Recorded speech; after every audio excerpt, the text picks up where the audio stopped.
Trauma is pretty prevalent because life is hard. And in trauma work, that being the starting point, that is the reality, that what happened did happen. Well, that does need to be there. But what makes trauma work unique from other therapeutic approaches is that groundwork needs to be laid to confront that reality. You can't just tell a person, okay, life is tough, get on with it. That is the most insensitive thing, the most ineffective thing you could tell anybody. Especially when that trauma has shattered the ability of people to have meaningful relationships. If that trauma is rooted with parents, let's say, parents are the ones who are supposed to give over a model of how to be with people, how to have loving, intimate, close relationships. Well, and if that one didn't work out, that one didn't work out. And so a lot of the initial work in trauma is laying down a sort of corrective experience of creating a relationship that is safe, that is stable, something you can trust. So when working with clients where that sort of issue is on the table, it becomes a very meaningful experience for both the client and the therapist, because they're creating for the first time in their life maybe a close, loving, trusting relationship.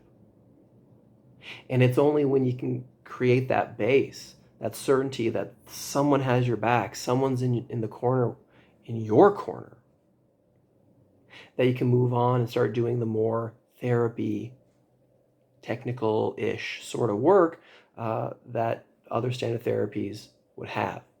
But there's a soul that needs to be developed. There's this sense of this room is safe, and from this room we can explore the rest of life slowly, at a comfortable pace, a pace that feels okay, in order to start internalizing that the world can be dealt with, and it can. The world is manageable. I mean, we see, people in the world do get on with things. And people have jobs, people have relationships, people have kids. And they're able to hold those things down more or less fine. But there's a lot of doubt to that.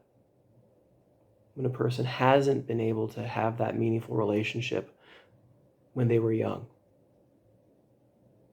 And so we don't want to take advantage of that. We don't want to sweep that one under the rug. But we also can't forget that point either. So that there is another life here. There is something around the bend that it's true. You're not experiencing now. You might not even be able to imagine experiencing that sort of mastery and confidence and safety, but it is there. And the people that I work with, they do make that transformation where they do end up being able to become parents, good parents, and good spouses, good solid relationships. So it takes time, and there's a lot to unravel, and there's a lot to sort out. Working out triggers, sorting out, real intense fears of things for some reason other people don't have fear of. The number one element here in treatment, in this sort of treatment, is, okay, those things we're going to accept those. Okay, that's our starting point.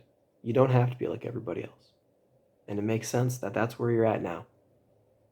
So there's a patience with this sort of work that you have to hold on to. But there's a vision also that life can be different.